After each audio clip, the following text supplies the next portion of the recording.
قرآن میں اس کا حکم دیا، الذین مکناہم فی الارض اقاموا الصلاۃ. یہ مومنین وہ لوگ ہیں کہ جب ان کو زمین میں کہیں اقتدار اور اختیار ملتا ہے تو پہلا کام یہ کیا کرتے ہیں؟ اقاموا الصلاۃ، نماز قائم کرتے ہیں، اقامت صلاح کا نظام قائم کرتے ہیں. رسول اللہ صلی اللہ علیہ وسلم کو زمین میں جب اقتدار اور اختیار ملا تو اس زمین کا نام کیا ہے؟ مدینہ. وہاں پہنچے 14 دن آپ نے قباء میں قیام کیا تو پہلا کام کیا کیا تھا؟ مسجد بنائی تھی نا، مسجد قباء. اس کے بعد آپ جب یہاں پہنچے جہاں ابو ایوب انصاری رضی اللہ تعالیٰ عنہ کے گھر میں آپ رہے جب تک آپ کے حجرے تعمیر ہوتے، تو وہاں پہنچ کر آپ نے پہلا کام کیا کیا تھا؟ مسجد نبی کی بنیاد رکھی تھی، نظام صلاح کا قیام. اور مسجد نبی اس وقت کی صرف مسجد نبی اس طرح نہیں تھی مسجد جس طرح آج مسجد ہوتی ہے، آذان ہوتی ہے، نماز ہوتی ہے، اس کے بعد تالا لگ جاتا ہے. اس مسجد کے دروازے 24 گھنٹے مسلمانوں کے لیے کھلے رہتے تھے. اسی مسجد میں نکاح ہوتے تھے، اسی مسجد میں طلاق کے معاملات نپٹائے جاتے تھے، اسی مسجد کے اندر درس و تدریس ہوتی تھی.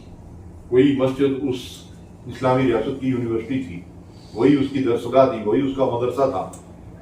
وہیں پہ قاعدہ بھی پڑھا جاتا تھا، وہیں پہ اعلیٰ تعلیم بھی دی جاتی تھی، وہیں پہ وفود تیار ہوتے تھے، وہیں سے جہادی دستے نکلتے تھے.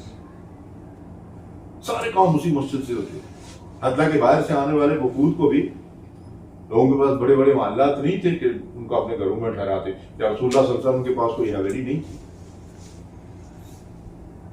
آپ کا حجرہ مبارک تو اتنا تھا کہ رات کو اٹھ کر جب رسول اللہ صلی اللہ علیہ وسلم نوافل ادا کرتے، نماز پڑھتے، تو عائشہ رضی اللہ عنہا فرماتی ہیں کہ میں اگر لیٹی ہوتی تھی تو رسول اللہ صلی اللہ علیہ وسلم سجدہ کرتے وقت میری ٹانگ پیچھے کرتے تھے، میں پیچھے ٹانگ اسکیل لیتی تھی، حضور صلی اللہ علیہ وسلم سجدہ کرتے تھے. اتنی کشادگی اس کے اندر نہیں تھی کہ ایک آدمی لیٹا ہوا ہو تو دوسرا آرام سے نماز پڑھ سکے. یہ تھا وہ حجرہ جس میں رسول اللہ صلی اللہ علیہ وسلم نے 10 سال مدینہ میں گزارے اور اسی حجرے میں آپ کی وفات ہوئی تھی. وہیں پہ آپ دفن ہیں.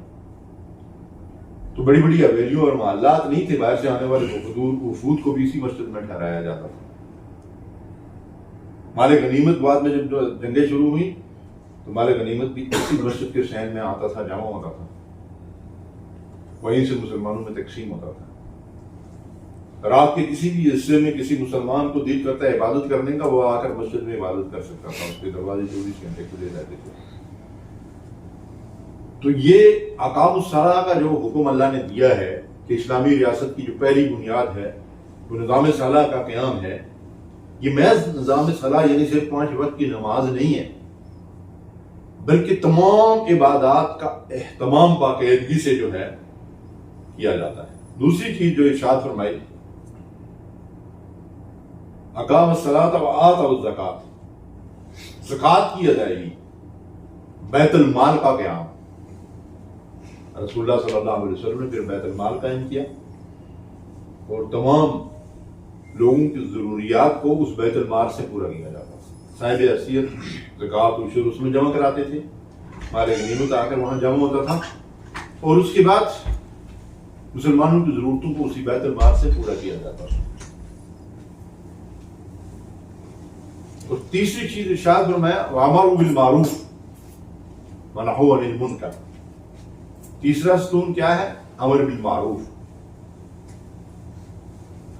کہ اس حکومت کے ذریعے سے اس کے تمام کارندے،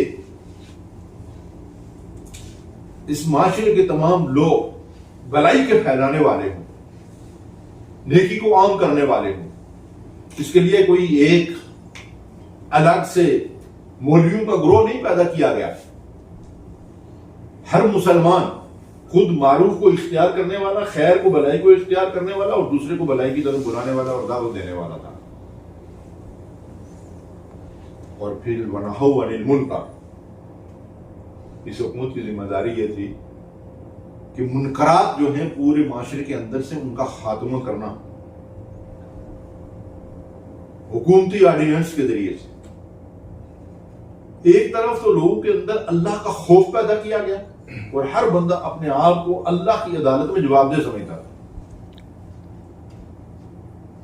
پولیس، فوج، محکمے، عدالتیں اور اس کے ساتھ ساتھ جیلیں، یہ چیزیں تو بعد میں آہستہ آہستہ بنی، لیکن رسول اللہ صلی اللہ علیہ وسلم کے دور میں کوئی ایسی چیز نہیں تھی. ہر آدمی اپنا محتسب تھا. وہ جس طرح دن میں کے اجالے میں دوسروں کے سامنے اللہ سے شرماتا اور ڈرتا تھا، اسی طرح رات کے اندھیرے میں بھی اللہ سے ڈرتا تھا.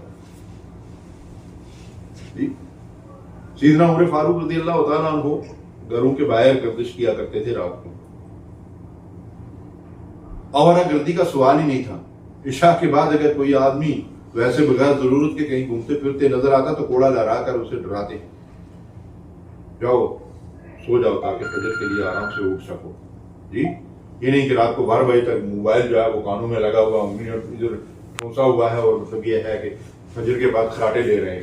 یہ مسلمانی نہیں ہے، نہ مسلمانی کا رسول اللہ صلی اللہ علیہ وسلم نے تعارف کروایا تھا. تو ایک گھر کے باہر سے حضرت عمر رضی اللہ تعالیٰ عنہ گزر رہے تھے. میں عرض یہ کر رہا تھا کہ ایک طرف اللہ کا خوف اور دوسری طرف اس حکومت کے بھی سامنے جواب دہی کا احساس حاصل کرتا ہے. اندر جو ہے ماں بیٹی گفتگو کر رہی ہے. بیٹی ماں سے یہ کہہ رہی ہے، ماں بیٹی سے یہ کہہ رہی ہے کہ جو صبح دودھ مارکیٹ میں بکنے کے لیے جائے گا اس میں تھوڑا سا پانی ملا دو، ایسے کچھ زیادہ آ جائے. بیٹی نے کہا کہ اماں یہ جو غیر اخلاقی حرکت ہم کر رہے ہیں اگر امیر المومنین کو پتہ چل گیا تو پھر کیا ہوگا؟ ماں نے کہا امیر المومنین کو کیا پتا ہم گھر کی چار دیواری کے اندر کیا کر رہے ہیں، لیکن امیر المومنین باہر سن رہے. انہوں نے اس وقت کوئی ایکشن نہیں لیا. لیکن بیٹی نے کیا کہا؟ یعنی وہاں ہر مسلمان جو تھا نا وہ دوسرے کو خیر کی دعوت دینے والا اور شر سے روکنے والا تھا. بیٹی وہاں سے یہ کہتی ہے کہ اماں امیر المومنین کو نہیں پتا تو امیر المومنین کے خدا کو تو پتا، وہ تو دیکھ رہا ہے ہم کیا کر رہے ہیں. یہ ریاست بنائی تھی رسول اللہ صلی اللہ علیہ وسلم نے، یہ تصور خدا دیا تھا ان کو. یہ نہیں کہ دھوکہ بھی ہو رہا ہے، ملاوٹ بھی ہو رہی ہے. جی آج ہمارے یہاں کوئی چیز خالص ملتی ہے، مسلمانوں کا معاشرہ ہے نا، تو اگر ایک کے دل میں خیال آیا کہ تھوڑی سی زیادہ کمائی کے لیے غلط کام کر لیں تو وہیں پہ دوسرا ٹوکنے والا اور منع کرنے والا موجود ہے. اس لیے تو شر وہاں پہ پھیل نہیں رہا. یعنی شر کا جذبہ تو ہر دور کے انسان کے اندر کچھ نہ کچھ ہوتا ہے، لیکن وہیں پہ دوسرا بندہ جو ہے وہ ساتھ میں گھر کا یا باہر کا موجود ہے جو اس شر سے روکنے والا ہے. اور یہی بیٹی تھی جس کی یہ بات امیر المومنین کو اس قدر پسند آئی تھی کہ اس جھونپڑی کے اوپر نشان لگا دیا. دوسرے دن پہنچے اور اس گڑیا سے کہتے ہیں کہ مجھے بیٹے کے لیے رشتہ چاہیے. گڑیا کو کیا چاہیے تھا؟ امیر المومنین کے بیٹے کا رشتہ آیا ہے. اس نے قبول کر لیا، اس کے نصیب جاگ اٹھے. اسی لڑکی کی نسل سے عمر بن عبدالعزیز رحمۃ اللہ علیہ پیدا ہوئے تھے. موت کے اثرات جو ہیں، نسل کے اثرات بڑے دور تک جاتے ہیں. تو محترم بھائی واضح کرنے کا مقصد یہ ہے کہ امر بالمعروف کے ساتھ نہی عن المنکر بھی تھا. لوگ خود برائی سے بچتے تھے اور دوسری طرف سے حکومت کا خوف بھی تھا کہ اگر غلط کام کریں گے پکڑے جائیں گے تو معافی کی صورت ہی نہیں. میں نے پچھلی دفعہ آپ کے سامنے عرض کیا تھا نا کہ اس معاشرے میں جو عدل نبی صلی اللہ علیہ وسلم نے قائم کیا تھا اس میں حضور نے فرمایا تھا کہ یہاں سفارش کا مسئلہ نہیں ہے. اگر محمد کی بیٹی بھی صلی اللہ علیہ وسلم چوری کرے گی تو اس کے بھی ہاتھ کاٹ ڈالے جائیں گے. کہ انصاف کا ترازو سب کے لیے برابر ہے. یہ ترازو جو رسول اللہ صلی اللہ علیہ وسلم نے قائم کی تھی، صحابہ نے اس کو قائم رکھا. تو ان 4 ستونوں کے اوپر وہ ریاست کھڑی تھی. ہمیں بھی اللہ کے نام پہ ایک ریاست حاصل کی تھی، ایک ملک حاصل کیا تھا نا. وہاں کوئی نظام صلاح ہے، وہاں کوئی بیت المال کا تصور ہے، وہاں کوئی امر بالمعروف اور نہی عن المنکر ہے. وہاں تو حکومت کی پوری مشینری منکر پھیلا رہی ہے اور معروف کو مٹا رہی ہے. وہاں تو نیکی مونچھ پاتی پھر رہی ہے اور بدی دندناتی پھر رہی ہے. جی ہم نے الٹ کیا تو اللہ کے ساتھ بدعہدی کی سزا مل رہی ہے نا. اور وہ تو سارے رہے ہیں لیکن دیکھ نہیں رہے اپنے اپنے گریبانوں میں کہ ہم نے کیا کیا اللہ کے ساتھ.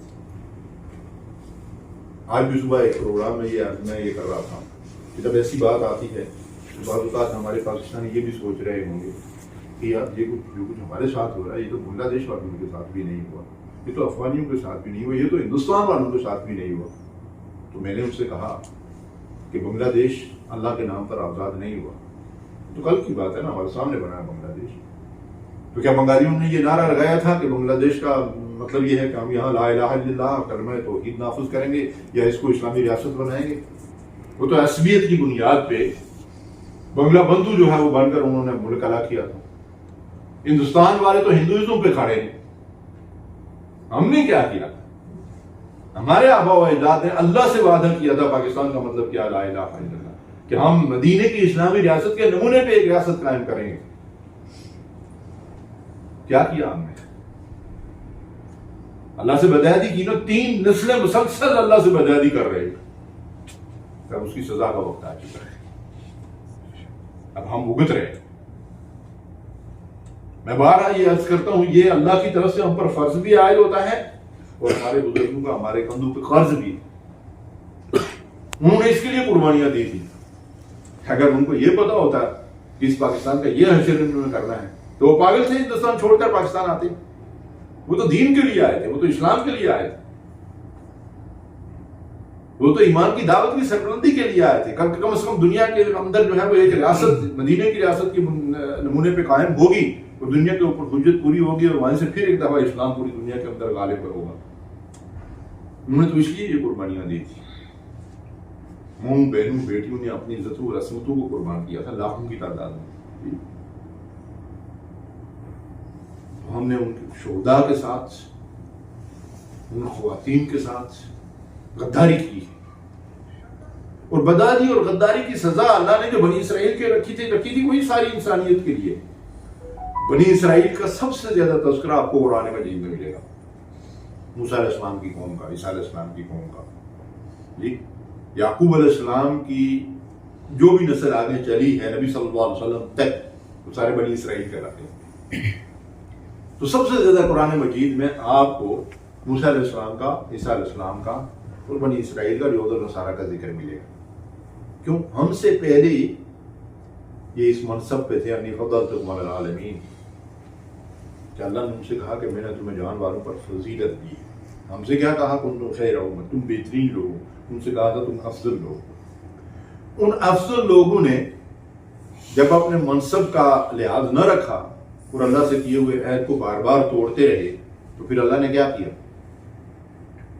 فَبِمَا نَقْضِهِمْ مِيثَاقَهُمْ، بس جب انہوں نے اللہ سے کیا ہوا عہد توڑا، جب بھی موسیٰ علیہ السلام اللہ کے ساتھ ان کا کوئی عہد کرواتے ہیں، تھوڑے سے آگے چلتے ہیں اس عہد کی خلاف ورزی کر دیتے ہیں۔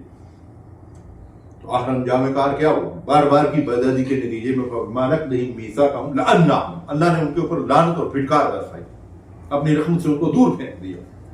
اب تم میری رحمت کے مستحق نہیں ہو، جاؤ ہر جگہ تمہیں جوتے پڑیں گے۔ اب وہی کام اگر ہم نے کیا تو ہمارے ساتھ کوئی دوسرا رویہ ہوگا اللہ کا؟ اللہ نے ہمیں بہت مہلت دی، بہت دیر دی۔ کون صدی کوئی معمولی پیریڈ تو نہیں ہے نا، 75 سال جی، اور مسلسل کون صدی سے ہم اللہ کے ساتھ بدعہدی کر رہے ہیں۔ اب تو لوگ اس قدر منحرف ہو گئے ہیں اپنے اس عہد سے کہ اب نئی نسل کو تو یہ باور کروایا جا رہا ہے، یہ مولویوں کا پروپیگنڈا ہے کہ پاکستان اسلام کے لیے حاصل کیا گیا تھا۔ ایسی کوئی بات نہیں، کہا جائے تو بڑے سیکولر آدمی تھے، بڑے روشن خیال آدمی تھے، اور قائد اعظم کی مبارک تقریریں ریکارڈ پہ موجود ہیں۔ ان کو کیا کرو گے؟ ان کو کہاں چھپاؤ گے؟ لیکن جھوٹا پروپیگنڈا اس کے اوپر غالب آ گیا، اس لیے کہ اقتدار اور اختیار، قائد اعظم کی وفات کے بعد قائد اعظم کے ایسے وارث آئے جن کے ہاتھوں میں اس ملک کی باغیں رہی، اقتدار اور اختیار رہا، وہ سارے کے سارے قائد اعظم کی ان تقاریر، ان وعدوں اور قوم کے ان وعدوں سے منحرف ہو گئے۔ اب اس کی سزا ہے جو ہم نے دی۔ اب جس تکلیف اور جس کرب میں ہم مبتلا ہیں، اس سے نجات کا راستہ یہی ہے جو رسول اللہ صلی اللہ علیہ وسلم نے دکھایا تھا۔ لوگوں کو پھر اس دین کی طرف بلایا جائے۔ حضور نے کیا کیا تھا؟ حضور نے جو انقلاب برپا کیا، جس کی میں بات کر رہا ہوں، جو اسلامی ریاست قائم کی، اس کے لیے رسول اللہ صلی اللہ علیہ وسلم نے ایک 4 نکاتی لائے عمل دیا تھا۔ سب سے پہلے جو عقیدہ لوگوں کے سامنے رکھا، جو نظریہ لوگوں کو دیا، اس کی طرف بلانا، دعوت دینا۔ پورا قرآن اس کی پشت پر تھا، یہ قرآن کا پیغام لوگوں تک پہنچانا۔ اسی کے لیے آپ نے تکلیفیں اٹھائی، اسی کے لیے آپ نے مارے کھائی، اسی کے لیے آپ کے دندے من مبارک شہید ہوئے، اسی کے لیے طائف میں آپ کا جسم لہو لہان ہوا، اسی کے لیے آپ نے شیب ابی طالب کے اندر جو ہے وہ 3 سال معصوریت کی حالت میں گزارے، اسی کی خاطر آپ نے مکہ چھوڑ کر جو ہے وہ مدینہ کی طرف ہجرت کی۔ ساری قربانیاں اسی کے لیے تھی، قرآن لوگوں تک پہنچانے کی۔ یہ پہلا نقطہ تھا۔ جو لوگ آپ کی اس دعوت کو قبول کرتے تھے وہ بھی اٹھ کر اس کام کے لیے کھڑے ہو جاتے تھے، اور اس کے ساتھ ساتھ پھر ان لوگوں کی تعلیم و تربیت۔ مکے میں 125 لوگ بھی، بعض لوگوں نے لکھا ہے کہ صرف 115 لوگ مسلمان ہوئے تھے 13 سالہ مسلسل کوشش کے بعد، لیکن یہ 115 ایسے تھے کہ لاکھوں کے اوپر غالب۔ آپ کو پتہ 4 خلفائے راشدین انہی لوگوں میں سے ہیں جو 115 رسول اللہ صلی اللہ علیہ وسلم نے مکے میں تیار کیے تھے۔ مکے میں جو لوگ اسلام میں داخل ہوئے نا، یہ کفار اور مشرکین کے لیے اپنے آخری دور تک لوہے کے چنے ثابت ہوئے۔ مدینے والوں کے اپنے فضائل، وہ اپنی جگہ، لیکن یہ جو لوگ رسول اللہ صلی اللہ علیہ وسلم نے مکی زندگی میں تیار کیے، اس لیے کہ مکی زندگی میں اسلام کو قبول کرنے کا مطلب ہی یہ تھا کہ بیڑوں کے چھتے میں ہاتھ ڈالو، آ بیل مجھے مار والی بات تھی۔ وہاں پہ وہی ایمان کا دعویٰ کرتا تھا جس کے اندر اتنا عزم، اتنی قوت، اتنا حوصلہ، اتنی ہمت، اتنی جرت اور اتنی شجاعت ہو کہ وہ سارے مکے والوں کو گویا کہ یہ دعوت دے رہا ہے، آؤ جو تم نے کرنا ہے کر لو، میں مسلمان ہو گیا۔ اس لیے یہ جو گنے چنے لوگ تھے نا، یہ کریم تھی رسول اللہ صلی اللہ علیہ وسلم نے جو تیار کی تھی۔ تو محترم بھائیو، یہ تھا رسول اللہ صلی اللہ علیہ وسلم کا دوسرا نقطہ کہ تربیت، دعوت اور اس کے ساتھ تعلیم و تربیت۔ مکے میں دار ارقم بن ارقم ایک صحابی تھے، ان کے گھر کو رسول اللہ صلی اللہ علیہ وسلم نے مرکز بنایا تھا۔ وہیں پہ رسول اللہ صلی اللہ علیہ وسلم کے ساتھ صحابہ اکٹھے ہوتے تھے، جو تھوڑے بہت تھے ان کی وہاں تربیت ہوتی تھی، اسی قرآن کی جو قرآن نازل ہوتا جاتا تھا اس کے مطابق۔ اور مکے میں زیادہ تربیت جو ہے اس چیز پہ زور دیا جاتا تھا، توحید، رسالت اور آخرت۔ احکامات بہت کام تھے، مطالبات بہت کام تھے، عقیدہ اور نظریہ جو ہے دلوں اور دماغوں میں راسخ کیا جا رہا ہے۔ اس کے بعد مدنی زندگی میں پھر مطالبات کیے جا رہے ہیں کہ جو عقیدہ تمہارے دلوں اور دماغوں میں راسخ ہو گیا ہے، اس کے تقاضے کیا ہیں؟ اب نماز پڑھو، اب روزہ رکھو، اب تلاوت کرو، اب ذکر کرو، اب نیکی اور بھلائی اور خیر کے کام کرو، اب برائیوں کو مٹاؤ، اب جہاد کرو، اب اللہ کے دین کے غلبے کے لیے جدوجہد کرو، اب مال دو، اب جان دو، قربانیاں دو۔ یہ مطالبات بعد میں۔ تیسری چیز جو رسول اللہ صلی اللہ علیہ وسلم کی تھی وہ ان لوگوں کو منظم کرنا۔ دیکھیں جو بھی آتا جاتا ہے وہ ایک تنظیم بنتی جا رہی ہے، اس تنظیم کا نام خیر امت ہے، ایک امت۔ یہ باندھ باندھ کی بولیاں رسول اللہ صلی اللہ علیہ وسلم نے نہیں دی، ہم نے یہ پیٹ کے مارے ہوئے مولویوں کی دی ہوئی ہے کہ ایک امت کی جو ہے درجنوں امتیں نہیں 20 امتیں بنا کے رکھ دی ہیں، اور ہر گروہ یہ کہتا ہے کہ میں ہی اصلی امت ہوں۔ جی رسول اللہ صلی اللہ علیہ وسلم نے ایک امت بنائی تھی، اس امت کا نام امت مسلمہ تھا، وہ خیر امت تھی۔ کالے، گورے، عربی، عجمی، غریب، امیر، سب کے سب ان کو جوڑ کر ایک گلدستہ رسول اللہ صلی اللہ علیہ وسلم نے انسانیت کا تیار کیا۔ اور چوتھا کام کیا تھا رسول اللہ صلی اللہ علیہ وسلم کا؟ دعوت، تعلیم و تربیت، تنظیم اور جدوجہد۔ اب یہ جو لوگ آپ نے تیار کیے ہیں، ان تربیت یافتہ لوگوں کے ذریعے سے مسلسل جدوجہد ہو رہی ہے، قربانیاں دی جا رہی ہیں، کوشش اور محنت ہو رہی ہے۔ کس کے لیے؟ کوٹھیاں بنانے کے لیے، بنگلے بنانے کے لیے، دنیا کی آسائشوں کے لیے، اللہ کے دین کے غلبے کے لیے۔ وہاں خواتین اپنے زیورات اتار کر جب اللہ کے راستے میں دیتی ہیں، جب جہاد کے مرحلے آئے تو کسی نے ان سے پوچھا کہ بھئی اللہ نے یہ مطالبہ تو نہیں کیا ہے، یہ تو تمہارے استعمال کی چیز ہے، یہ تو تمہاری زیب و زینت ہے۔ انہوں نے کہا ہماری زینت اسلام ہے، اگر اسلام کو اس کی ضرورت ہے تو ہم زیور پہن کر کیا کریں گے؟ یہ جذبہ رسول اللہ صلی اللہ علیہ وسلم نے ان کے اندر پیدا کیا تھا. آج ہم ہیں اللہ کے دین کے غلبے کے لیے کچھ کرنے والے. تو اب میرے بھائی جو سیرت کا پیغام ہے میرے اور آپ کے لیے وہ کیا ہے؟ ہم بھی کچھ کرنے کے لیے تیار ہیں. ہم بھی اسی رسول کے امتی ہیں نا. آج ہم نے مختلف تنظیموں کو، مختلف جماعتوں کو یا مولویوں کو ٹھیکہ دیا ہوا دین کا کام یہ کریں، ہم لگے ہوئے ہیں دنیا داری میں.